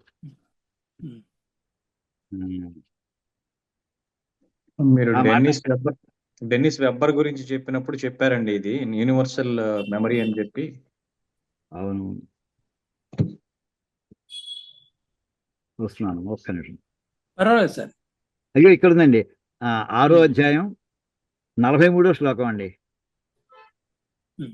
తత్రతం బుద్ధి సంయోగం లభతే పౌర్వదేహికం. పూర్వదేహమునకు సంబంధించినటువంటి బుద్ధిని, జ్ఞానమును లభతే పొందుతాడు. యతతేచ తతో భూయ, అక్కడి నుంచే స్టార్ట్ అవుతుంది వాడి ప్రయాణం. మళ్ళీ రెండో జన్మలో నెక్స్ట్ ఈ జన్మలో లాస్ట్ పాయింట్ ఎక్కడైతే ఉందో అది కామాయ అయిపోయి అక్కడి నుంచి కంటిన్యూ చేస్తాడు. యతతేచ తతో భూయ, అక్కడి నుంచి ప్రారంభించి ఇంకా ముందరకు వెళ్ళి యతతే ప్రయత్నం చేస్తాడు. సంసిద్ధౌ కురునందన అని అక్కడ చెప్పవచ్చాడండి. అంటే ఆ జ్ఞానం మనకి ఆయన ఎష్యూరెన్స్ ఇచ్చాడండి. కానీ ఈ పూర్వజన్మ జ్ఞానం కానీ ఇచ్చాడండి. ఒకడికి ఈ జన్మలో ఒకడు భార్య అనుకోండి, వాడు పూర్వజన్మలో భార్య కూడా రోడ్డు మీద కనిపించారు అనుకోండి, రకరకాల ఎవరెవరితోటనో. ఇంకా ఆ జ్ఞానం వీడు తట్టుకోలేడు. మామూలుగా చెప్తున్నాను. అలాగే ఒక్కొక్క చాప్టర్ కి ఏ విధమైనటువంటి లాభం మనకు వస్తుంది అనే విషయం నన్ను టీవీలో చెప్తూ ఒక ఆయన ఎస్సీబీసీలో మొదటి అధ్యాయాన్ని కనుక బాగా చదివితే పూర్వజన్మ జ్ఞానం వస్తుంది అని చెప్పి ఆయన చెప్పాడు. అవునండి, అది అందులో మనకి పతంజలి యోగ సూత్రాలు ఉందండి. పతంజలి యోగ సూత్రాల్లో అక్కడ ఆ వాక్యం ఏంటంటే, చంద్రేతు తారాగ్రహ జ్ఞానం అని అన్నాడండి. చంద్రుడి మీద కనుక దృష్టి పెట్టుకుని తపస్సు చేస్తే, సాధన చేస్తే, యోగాభ్యాసం చేస్తే నక్షత్రాలన్నీ కూడా ఎలా ఎలా కదులుతున్నాయో అతనికి ఆ జ్ఞానం కలుగుతుంది అండి. సూర్యే సంయమనాత్, సూర్యుడి మీద దృష్టి పెట్టుకుంటే భువన జ్ఞానం, 14 భువనాల్లో ఏమవుతుందో అలా కళ్ళ కట్టిన టీవీ స్క్రీన్ అంటే కనిపిస్తూ ఉంటుందండి. సూర్యుడి మీద కనుక దృష్టి పెట్టి యోగ సాధన చేస్తాను. యోగంలో అవన్నీ కూడా మనకి పతంజలి యోగ సూత్రాల్లో ఇచ్చారండి, అందులో ఉన్నాయి. అలాగే ఇప్పుడు మహర్షులందరూ కూడా దూర్వాసాది మహర్షులకి ఎవరైనా వచ్చి, ఏమండి మా అబ్బాయి సంగతి ఏమిటండి, మా అమ్మాయి సంగతి ఏమిటండి అనుకోండి, క్షణకాలంలో అవతల వాళ్ళ జాతకాలు చెప్పగలిగారు. దశరథుడు దూర్వాస మహర్షిని రాముడు చిన్నప్పుడు అడిగేట, దగ్గర లేకుండా చూసి, రాముడు దగ్గర లేడు, ఏమంటే మా అబ్బాయి అంటే నాకు చాలా ఇష్టం, అతని జాతకం ఎలా ఉండగా భవిష్యత్తు ఎలా ఉంటుందో చెప్పండి అని అడిగేట. దూర్వాసుడు తన జీవితంలో విషయాల గురించి దశరథుడు అడగలేదు. దశరథుడు తన జీవితంలో ఉన్న విషయాల గురించి దూర్వాసుని అడగలేదు. రాముడు ఇంకా 12 ఏళ్ల కుర్రాడు, 12 ఏళ్ళు లోపుగా కుర్రాడు, భవిష్యత్తు ఎలా ఉంటుంది, జరిగినవి కాదు జరగబోయేవి కూడా ఒక క్షణం కళ్ళు మూసినాడు, కళ్ళు తెరిచే చెప్పు వచ్చేసాడండి. అద్భుతమైనటువంటి పరిపాలన చేస్తాడు, కానీ 2 సార్లు భార్యావియోగం ఉంటుందని చెప్పేసాడండి ఆయన. రాముడికి 12వ ఏటకి అప్పుడు పెళ్లి అవ్వలేదు ఇంకా, కానీ 2 సార్లు భార్యావియోగం ఉంటుంది. రామాయణంలో ఈ విషయం లేదండి. ఉత్తర రామాయణం ఉందండి, ఉత్తర రామాయణంలో ఉందండి, అందులో ఉందండి, ఉత్తరకాండలో ఉంది ఈ వాక్యం. గురుగారు ఒక చిన్న అనుమానం అండి, అనుమానం కాదు అది డౌట్ అండి. డౌట్కి తెలుగులో అంటారు సార్. నన్ను ఎలా చెప్పాలి అర్థం కాలేదు. గురుగారు, నైమిత్తిక కర్మలు చేయకపోతే ప్రత్యవాయ దోషం జరుగుతుంది అన్న. ప్రత్యవాయ దోషం అంటే ఏంటండి? అదే ఇప్పుడు మనకి కర్మలు ఎలా చెప్పారంటే అండి, ఇది నీ కర్తవ్యము. కొన్ని పనులు సంధ్యావందనం అనేది ఉదాహరణతో చెప్తామండి. కర్తవ్యం అది నిత్యకర్మ, త్రికాలాల్లోని సంధ్యావందనం చేసి తీరవలసిందే, సకాలంలో చేయాలి. సకాలంలో కాదు అకాలంలో చేసిన ఎప్పుడు మొత్తం మీద కౌంట్ చేసే చాలనే స్థితికి వచ్చేసాం ఇవాళ. చేయడం మానేసిన దానికంటే ఇది బెటర్ కదా అనుకోవడం ఉత్తమమైన పద్ధతి ఏం కాదు, కానీ మొత్తం ఇది నిత్యకర్మ. ఇది చేయడం వల్ల ఎక్స్ట్రా పాజిటివ్ బోనస్ మార్కులు ఏం పడవండి. దీనివల్ల నీ కర్తవ్యాన్ని నువ్వు చేసావు. ఈ జన్మ ఎత్తినందుకు, నువ్వు బ్రాహ్మణుడిగా పుట్టినందుకు, వేద కుటుంబాల్లో పుట్టినందుకు నీ కర్తవ్యం అది, నువ్వు చేయాల్సిందే. అది నిత్యం. చెయ్యకపోతే ప్రత్యవాయం వస్తుందండి, చెయ్యకపోతే పాపం వస్తుంది, చేస్తే పుణ్యం రాదు. ప్రత్యవాయం అనేది ఆపోజిట్ అనమాట, నెగిటివ్ రిజల్ట్, అంటే పాపం అని అర్థం అండి. ప్రత్యవాయో నవిద్యతే అనుకోతాడు. అయితే ఇది మీరు చెప్పినటువంటి నైమిత్తికం అంటే నిమిత్తం, ఏదైనా కారణం, ఓ పితృతిథి ఉంది, ఆబ్దికాలు పెట్టే రోజు వస్తుంది, తల్లిదో తండ్రిదో ఎవరిదైనా. అలాంటప్పుడు ఎప్పుడు ఏది చేయాలి? మామూలుగా అయితే మనకి ఇన్ని గంటలకు ఇది చేయాలి అని ఉందండి. ఆ వేళ టైం మారుతుంది, ఇంకో కొన్ని పనులు తర్వాత చేయాలి. మామూలు రోజు 12 లోపుగా మన దేవతార్చన చేసేసుకోవాలి అని ఉందనుకోండి, ఆ వేళ దేవతార్చన అప్పుడు చేయడానికి వీల్లేదు. పితృగారి ఎన్ని గంటలు ప్రారంభించాలి? 1:30కి స్టార్ట్ చేయాలి సుమారుగా. అది 2 గంటలు 3 గంటలు పట్టింది, 4:30 అప్పుడు దేవతార్చన ప్రారంభించాలండి. నీకు రోజు చెప్పిన దానికంటే భిన్నంగా చేస్తున్నావు, అది నైమిత్తికం అయింది. నైమిత్తిక కర్మ అంటే ఒక నిమిత్తం, ఏదో కారణం. నిమిత్తం అంటే కారణం. నిమిత్తం భవ సవ్యసాధ్యం అంటే ఏదో నువ్వు నిమిత్తం అవ్వయ్యా, నిమిత్తం మాత్రం భవ సవ్యసాధ్యం, ఏదో కారణం అవ్వాలి. అంచేత ఈ రూల్స్ కాంటెక్స్ట్ని బట్టి మారుతూ ఉంటాయి, ఆ కాంటెక్స్ట్ని బట్టి దాని రిజల్ట్స్ మారుతూ ఉంటాయి. కాంటెక్స్ట్ని బట్టి పొద్దున్న చేయలేదు తప్పే కదా, తప్పైతే పాపమే. అయ్యా 12 గంటలు చేయమని దేవతాన్ని చేయమని ఉంది అని అంటే ఆ టైం చేయలేదు, పాపమే. ఏదో కొంత ఎంత పాపం అని తర్వాత విషయం, పాపం అవునా కదా, అంతే పాపమే. లేదు ఆ వేళ ఇంట్లో ఆబ్దికం ఉంది, ఆబ్దికం అయ్యేదాకా పుణ్య దేవతాన్ని చేయడానికి వీల్లేదు. మరి దేవతాన్ని అప్పుడు పెట్టు కూర్చుని ఇంక భోజనాలు ఎప్పుడు అవుతాయి ఇంట్లో వాళ్ళకి? అయినా సరే తప్పదు. అలాంటివి ఏం చేస్తారంటే, ఉదాహరణకి ఆ దేవతార్చన చాలా భాగం ముందర ఉదయమే కంప్లీట్ చేసి కొంత భాగం ఉంచుతారండి. ఆఖరిని కొంత ఉంచుతారు. ఉంచి అది చివరిని మళ్ళీ అక్కడ ఏం చేస్తారంటే సంక్షిప్తంగా పూజ చేసేసినట్టు చేసేసి ఆఖరి ఈ వాక్యాలను చదివేసి అప్పుడు అసలు లీగల్గా లాజికల్గా చెప్పాలంటే ఆ మధ్యాహ్నం సాయంకాలం పూటే అంటే ఆ క్రియ అంతా అయిపోయిన తర్వాత జరిగినట్టు లెక్క. అలా పూర్తి చేస్తారు శ్రోతలు అందరూ కూడా. గురుగారు ఈ పాపం అంటే అది ఓపెన్ ఎండెడ్ గా ఉంది కదా, అంటే స్పెసిఫిక్ గా ఏమైనా ఉంటుందా? అంటే కష్టం, పాపం అనేది మీకు కనిపించదు. కష్టం మీరు అనుకున్నటువంటి పొందలేకపోతే పాపం. ఏమో ఇందాక 2 రకాలు చెప్పాను పాపం ఎలా వస్తుందో. మీరు చెయ్యకూడదు చేయటం వలన వచ్చేటటువంటి పాపం, చెయ్యకూడదు చేయుట. కలంజన్న భక్షే, ఉల్లిపాయ తినకూడదు, తిన్నారు. ఇవాళ అది ఉల్లి చేసే మీద తల్లిలు చేయదు అని ఒక పెద్ద సామెత వచ్చేసింది. అందరూ పట్టుకొచ్చి కేజీలు ఇంట్లో వేసుకుని చేస్తున్నారు. అది తినకూడదని చెప్పింది. ఎందుకు చెప్పిందో నాకు తెలియదు, శాస్త్రం చెప్పింది అంతే. తినద్దని చెప్పి నువ్వు చేస్తున్నావు. పాపము పుణ్యం ఎవరు నిర్ణయిస్తారండి? కోర్టులు నిర్ణయించవు, వేదం నిర్ణయిస్తుంది. కోర్టులు నిర్ణయించగలిగినటువంటి న్యాయం, వేదం నిర్ణయించగలిగినటువంటి ధర్మము. ఇది ధర్మము, ఇది అధర్మము ఎవరు చెప్తారు? ఎవరు చెప్పాలి? మన బుద్ధి సూక్ష్మతను బట్టి చెప్పేది కాదు ధర్మము అధర్మము. అది వేదం చెప్పాలి, వేదంలో చెప్పబడి ఉండాలి. వేదాన్ని అనుసరించేటువంటి స్మృతులు చెప్పి ఉండాలి. దాన్ని బట్టి వచ్చే ఫలాఫలాలు. కర్మ విభాగ యోగం పుస్తకాలు అనేకం వచ్చాయండి. కర్మ విభాగం అనేక పుస్తకాలు ఉన్నాయి. ఏ కర్మకి ఎలాంటి ఫలితాలు వస్తాయి ఈవేళ కనిపించవు, తర్వాత ఎప్పుడు వస్తాయి. ఈ జన్మలో రావచ్చు, మళ్ళీ జన్మలో రావచ్చు. అప్పుడు అనుకుంటాటండి వేదంలో మళ్ళీ మనకి తైత్రీయ కిమహం పాపమకరవమితి, ఈ పాపం ఎందుకు చేశానరా బాబు అని ఆ వేళ బాధపడుతుంది. తట్టుకోలేని బాధ సమస్య వచ్చేసినప్పుడు అప్పుడు అనుకుంటూ ఉంటాటండి, కిం అహం పాపం అకరవం, అహం నేను, కిం పాపం ఏం పాపం చేశానో కదా ఈవేళ ఇంతలా అనుభవిస్తున్నాను. మా గురుగారు చెప్పేవారండి, ప్రాబ్లమ్స్ వచ్చినప్పుడు ప్రాబ్లమ్స్ 3 రకాలటండి. ఇది చాలాసార్లు చెబుతుంటాను. ప్రాబ్లమ్స్ 3 రకాలు. ప్రాబ్లం నుంచి అది ప్రాబ్లం అంటే మీకు ఇష్టం లేనిది ఏదో అడ్డం వచ్చింది అంతే. దానికి ఏం చేయాలి? ప్రాబ్లం తప్పించుకోవాలి, సాల్వ్ చేసుకోవాలి అనుకుంటాం. దాన్ని మన ప్రయత్నాలు చేస్తామండి. లౌకికమైనటువంటి ప్రయత్నాల ద్వారా మనం సాధ్యమైనంత వరకు ట్రై చేస్తామండి. సో కొన్ని ప్రాబ్లమ్స్కి సొల్యూషన్ ఎలా వస్తాయంటే, ప్రాబ్లం ఎలా వస్తుందో అది లెవెల్ 1 అనుకోండి, లో లెవెల్ 1 ప్రాబ్లం అంటే ప్రాబ్లం వస్తుంది, మోహం లేదు. అదేదో కొంతకాలం ఉంటుంది, అది వెళ్ళిపోతుందండి. మీరు ఏమైనా చెయ్యండి చేయకుండా అది వెళ్ళిపోతుంది అంతే. ఉదాహరణకి మీరు చేసినా అది ముందరే వెళ్ళిపోదు, చేయకపోయినా అదే ఆలస్యంగా ఎక్కువ కాలం ఉండదు.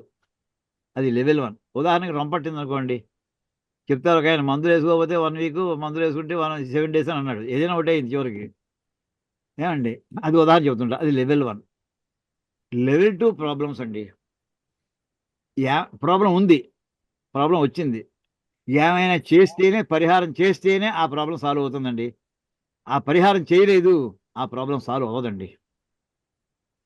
ఇది ఉదాహరణ దశరథుడు జీవితంలో అతని సంతానం ఉందా లేదా, సంతానం ప్రాప్తి ఉందని జాతకంలో ఉంది, సంతానం కలగట్లేదు.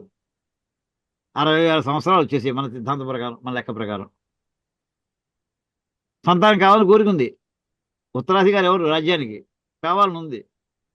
దానికి ఏమిటి చెప్పారంటే, ఇప్పుడు వశిష్ఠ మహర్షి కంటే యోగ్యుడైనటువంటి మహర్షి ఎవరన్నా ఉంటారండి ఆ వేళ కానీ ఏ కాలంలో కానీ? బ్రహ్మజ్ఞాని. ఆయన వాళ్ళకి కులగురువు అయినా సరే కాదు, లేవు ఆయన ఋష్యశృంగుని పట్టరండి, ఆయన చేత పుత్రకామేష్ చేయించండి అని ఆయనే ఈయన పిలిపించి పక్కన కూర్చుని ఆయన ముందర పెట్టి ఈయన వెనక్కి కూర్చొని చేయించాడండి. పుత్రకామేష్ చేశారు, సంతానం కలిగింది. అది పరిహారం దానికి. అతను చేసినటువంటి ఏవో పాపాలు ఏవైనా ఉన్నాయో ఆ పాపాలు నిర్ముక్తికి ఇది మార్గం. ఇది చేయలేదు, సంతానం కలగలేదు, చేసాడు, సంతానం ప్రాప్తి అయింది. ఇది లెవెల్ 2 ప్రాబ్లం అండి. లెవెల్ 3 ప్రాబ్లం ఉంది. అదేంటంటే, మీరు చేయండి చేయకపోండి అది మాత్రం పోదండి, అనుభవించవలసిందే. ఏం చేసినా పోతుంది. భయంకరమైన సమస్యలు వస్తుంటాయి ఒకసారి, జీవితాంతం కష్టం ఇది, అనుభవించవలసింది, దానికి మార్గం లేదని చెప్పారు ఆయన మా గురుగారు. ఏమండి ఈ గుళ్ళో ప్రదక్షిణ చేయండి, నువ్వు చేసుకో ఏదో కాసేపు నీ సౌకర్యం కోసం తప్ప నీకు ఆ ప్రాబ్లం టోటల్గా సాల్వ్ అవ్వదు అని చెప్పేశారు. ఇది కూడా మనకి రామాయణంలో మనకి దశరథుడి ఉదాహరణ అండి. శ్రీరాముడికి యువరాజ్య పట్టాభిషేకం చేద్దామని అనుకున్నాడు ఆయన, చేయగలిగాడా? ఎంత డ్రామా ఆడాడండి దశరథుడు ఆ వేళ సభలో. తన స్నేహితుల్ని, ఊళ్ళో కార్పొరేటర్స్ని అందరినీ పిలిచేశాడు. వాళ్ళ చేత చెప్పించాడు రాముడికి యువరాజ్య పట్టాభిషేకం చేయించమని వాళ్ళ చేత అనిపించే. సరే మీరు అందరూ అంటున్నారు కనుక నేను కాదని నేను చేస్తాను, రేపు పొద్దున చేద్దానండి. పక్కన వశిష్ఠ మహర్షి కూర్చుని ఉన్నాడా, ఏమండి గురుగారు ముహూర్తం పెట్టమని అడగదు, అడగలేదు. ఆయన ఒక్కడే ఉన్నాడు, ఇంకా ఎంతమంది మహానుభావులు ఉన్నారో సభలో. సుమంతుడు ఉన్నాడు, ఇంకా ఎంతమంది ఉన్నారు, ఎవరిని అడగలేదు. ముహూర్తం ఎవరు పెట్టేశాడు? దశరథుడు పెట్టేశాడు. రేపు పొద్దున అయ్యా ఈవేళ పునర్వసు నక్షత్రం అండి, శ్రీరాముడిది కూడా జన్మ నక్షత్రం పునర్వసే, అంటే ఈవేళ జన్మతార అవుతుంది, ఈవేళ బాగుండదు. అంటే మీరు ఈవేళ అడిగారు కరెక్టే, ఈవేళ వద్దులండి రేపు పెట్టేసుకుందాం. ముహూర్తం తానే నిర్ణయం చేశాడు. చేయగలిగాడా? చేయలేడు. అనుభవించవలసినటువంటి యోగం ఉంది అక్కడ. శ్రీరాముడి దగ్గర లేకుండా మరణించవలసిన యోగం ఉంది అతనికి. అనుభవించనే, అది 3వ లెవెల్ ప్రాబ్లం. అయితే మరి దానికి వేళ ఇప్పుడు మనకి క్వశ్చన్ ఏంటంటే, ఏమండి ఈ ప్రాబ్లం అది 2nd లెవెలా 3rd లెవెల్ అని ఎలా తెలుస్తుంది? ఏమీ తెలియదు. అందుకోసం నీ ప్రయత్నం నువ్వు చేస్తూ ఉండు. ఈశ్వరారాధన ఇందాక చెప్పారు, కర్మానుష్ఠానం. ఎందుకంటే ఈశ్వరునికి అనుగ్రహం కోసం ప్రయత్నించేయి. నువ్వు చేసిన ఏ మంచి పని చెడిపోదు, అది కూడా గుర్తుపెట్టుకుని భగవద్గీతలో రాబోతుంది. నహి కళ్యాణ కృత్ కశ్చిత్ దుర్గతిం తాత గచ్చది. గోడ మీద రాసుకొస్తాడు కృష్ణ పరమాత్మ. ఆయన ప్రామిసరీ నోట్ మీద రాసిచ్చాడు జనానికి, యుగ యుగాలుగా ఉండేట్లాగా. ప్రామిసరీ నోట్ మీద ఇచ్చాడు ఆయన, ప్రామిస్ చేస్తున్నాను. మంచి పని చేసినాడు ఎవడు చెడిపోడు, చేసిన ఏ మంచి పని చెడిపోదు. నీకు ఆ ఫలం నువ్వు తపస్సు చేసావు కరెక్టే, అది ఈ జన్మలో పొందాలో మడి జన్మలో పొందాలో అది నువ్వు నిర్ణయించలేవు, నేను నిర్ణయిస్తాను. నువ్వు చేసిన పుణ్యం ఇవాళ కొంతవరకే, మడి జన్మలో నీకు మహాఫలం ఇస్తాను. నీకు అనుకోకుండా చక్రవర్తి ఎంతమంది అవ్వలేదండి మన కథల్లో, అనుకోకుండా. ఇవన్నీ కూడా వాడు అప్పుడు ధ్రువుడికి 5వ ఏట ఏమండి శ్రీ మహావిష్ణువు యొక్క దర్శనం అయింది. ఆ జన్మలో పొందింది అని అంటారు. చేసిన తపస్సేనా? కాదు, పూర్వ జన్మల్లో అతను ఆర్జించిన తపస్సు ఫలం అప్పుడు వచ్చే యోగ్యత లేదు. ఈ జన్మలో దాని భౌతికమైనటువంటి శరీరం కూడా కొన్ని తట్టుకునే శక్తులు ఉండాలి కొన్నిటికి, అందుకోసం ఈ జన్మలో ఇచ్చాడు. అలాగా ఈ లెవెల్స్ ప్రాబ్లమ్స్ 3 రకాలు ఉంటాయండి. అంచేత అయ్యా మీరు అడిగిన దానికి నిత్య నైమిత్తిక ప్రత్యవాయాల్లో నిత్య కర్మలు మనం చేస్తూనే ఉండవలసిన, అందులో మనకి ఎగ్జాంప్షన్ ఏం లేదు. ఓన్లీ ఎవరికంటే అనారోగ్యం చేసినటువంటి వాడికి, వృద్ధుడైనటువంటి వాడికి కొన్ని ఎగ్జాంపుల్స్ అప్పుడు వింటుంటాం. గ్రహణం సమయంలో తినకూడదు, వాడికి భోజనం పెట్టవద్దు, వాడు ప్రాణం మీదకి వచ్చేస్తుంది, ఏం చేస్తారు? గర్భిణీ స్త్రీలు పెట్టమని అంటుంటారు. ఇవన్నీ మనం చదువుతూ ఉంటాం. వాళ్ళకి ప్రత్యవాయం లేదండి. ప్రత్యవాయం అంటే చేయవలసిన పనిని చేయకపోవటం వలన వచ్చే పాపాన్ని ప్రత్యవాయం అంటారండి. అది ప్రత్యవాయం అనే మాటకి. చేయవలసిన పనికి చేయకపోవడం వల్ల వచ్చేటటువంటి పాపం ప్రత్యవాయం. ధన్యవాదాలు గురుగారు. గురుగారు మనకు ఇంకో క్లాస్ ఉందండి. థ్యాంక్స్ అమ్మా. ఓకే, ఇంకా అందరికీ టైం ధన్యవాదాలు. లేదు. గురుగారు, భగవద్గీత రూపేణ ఒక్క మాట చెప్తాను. చెప్పండి, ఏకవాక్యం. ఏకవాక్యం. నతు పదం, ఏకవాక్యం వదతు. నతు పదం. భగవద్గీత రూపేణ భగవాన్ శ్రీకృష్ణ కర్మయోగస్య జ్ఞానయోగస్య చ భేదం కరోతి. అద్భుతం, అద్భుతం. చిన్న ప్రయత్నం. కరిష్యతి, చెప్తాను. కరిష్యతి కరిష్యతి. చేయబోతున్నాడు, చేసేలేదు ఇంకా, ఇప్పుడు చేయట్లేదు, కరిష్యతి. చేయబోతున్నాడు. చాలా సంతోషం అండి, మన ప్రయత్నం సఫలం.